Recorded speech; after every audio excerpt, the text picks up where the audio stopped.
اندھی عقیدت قیامت کے دن مروائے گی. یاد رکھو قرآن کے الفاظ کیا ہیں, ان السمع والبصر والفؤاد کل اولئک کان عنہ مسئولا. تمہارے کانوں سے تمہاری آنکھوں کے, تم سے تمہارے کانوں کے بارے میں, تمہاری آنکھوں کے بارے میں, تمہارے دل کے بارے میں قیامت کے دن سوال ہوگا. کسی سے عقیدت اگر دل میں رکھی, کیوں رکھی؟ نفرت رکھی تو کیوں رکھی؟ دلیل کیا تھی نفرت کی؟ نہیں آ رہی بات میرا خیال ہے. تو جو کچھ ہم بول رہے ہیں نا اپنے سیاسی لیڈروں کے دفاع میں, دوسروں کو برا کہہ رہے ہیں, قیامت میں یہ ایک ایک لفظ ریکارڈ ہو رہا ہے. اللہ پوچھے گا تو نے اپنے والے کی اس غلط چیز کی جو صحیح تو نے غلط تعویل کی اور اس کو صحیح قرار دینے کی کوشش کی, اس کی تمہارے پاس کوئی واقعی مضبوط دلیل تھی؟ اور دوسرے والے کی صحیح چیز کو بھی تم نے جو غلط قرار دینے کی کوشش کی, اس کی تمہارے پاس کیا دلیل ہے؟ اگر آپ کے پاس کوئی دلیل نہیں ہے تو خدا کی قسم یہ جو آپ کے سیاسی لیڈر ہیں یہ آپ کو قیامت کے دن الٹا لٹکنے سے نہیں بچا سکتے. تو اتنی عقیدت میں, اپنے سیاسی لیڈروں کی عقیدت میں اندھے نہ ہو جاؤ. اور ویسے بھی ان کی عقیدت سے فائدہ آپ کو تھوڑی, ان کو ہوتا ہے, آپ کو تو کچھ بھی نہیں ہوتا. آپ تو وہیں کے وہیں ہیں, رکشا چلا رہے ہو تو کوئی بھی آ جائے آپ نے رکشا ہی چلانا ہے. یار یہ بہت مشکل بات ہو گئی. آپ سمجھتے ہو کہ آپ جس جماعت کو فالو کر رہے ہو وہ جب وزیر اعظم بن جائیں گے تو آپ کیا رکشے سے ٹیکسی میں آ جاؤ گے یا لینڈ کروزر پہ آ جاؤ گے؟ آپ رکشے پہ ہی رہو گے. پھر خام میں اپنے والوں کی تعریفیں کر کر کے غلو کرنا, مبالغہ کرنا. پتہ ہے ہماری شریعت نے مرنے کے بعد بھی کسی کی تعریف میں مبالغے کو برداشت نہیں کیا. حالانکہ مرنے والے کا اب کیا دنیا میں بیچارے کا لینا دینا, پھر بھی کہا اس کی بھی تعریف کرو تو اعتدال سے. جو چیز اس میں نہیں ہے وہ بیان مت کرو. ہمارے یہاں کوئی مر جائے پھر آپ دیکھو حضرت ایسے تھے, حضرت سے تو بڑا دنیا میں کوئی پیدا ہی نہیں ہوا. اس کے بعد جانے کے بعد اچھا ہمیں تو پتہ چلا حضرت اتنے بڑے تھے. مخالفین بھی کہہ رہے ہوتے ہیں بہت ہی بڑے بزرگ کا انتقال ہوا اس دفعہ تو بھائی, بہت زیادہ, بہت ہی بڑے. صحیح حدیث ہے, صحیح حدیث ہے, حدیث کے پورے الفاظ مجھے یاد نہیں ہے, کہ میت سے پوچھا جاتا ہے بتا کیا واقعی تو ایسا تھا جو تیرے بارے میں لوگ یہ کہہ رہے ہیں, واقعی تو ایسا تھا؟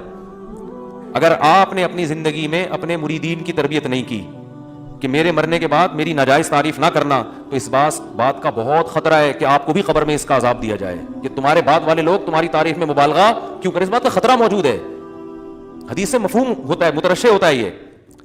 تو بھائی نہ تعریفوں میں مبالغہ کرو اور نہ کسی کی بولتے کیوں نہیں برائی میں. تعریف میں مبالغے سے تو قرآن نے صاف منع کیا, فرمایا فلا تزکوا انفسکم, اپنا تزکیہ مت کیا کرو. تزکیہ کا مطلب پاک دامن قرار مت دیا کرو. یہاں اپنے سے مراد ہے اپنے جیسے لوگ, یعنی مسلمان.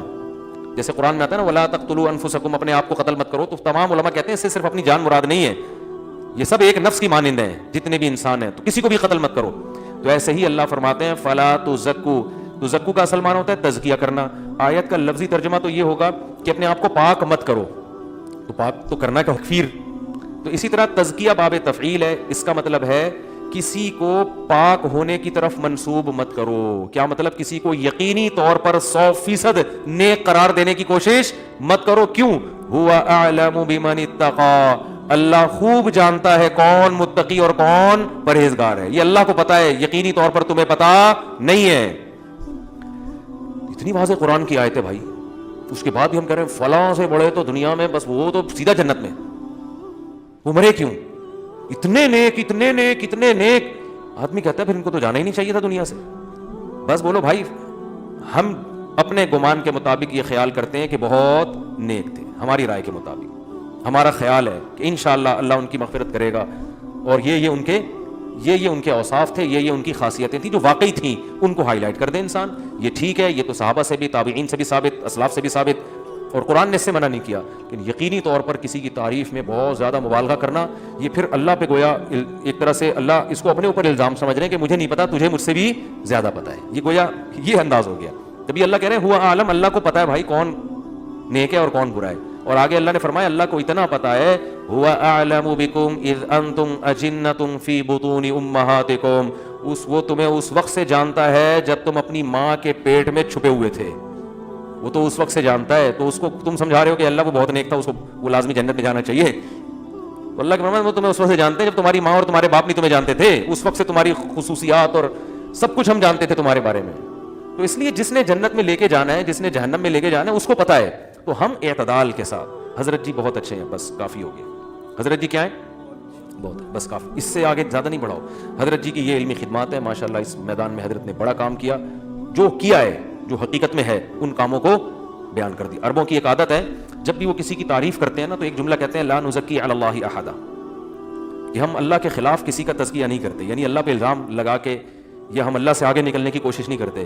ہم نے جو فلاں بزرگ کی تعریف کی ہے اپنی معلومات کے مطابق، حقیقت کون جانتا ہے؟ بولو بھائی، اللہ جانتا ہے. تو غلو، اعتدال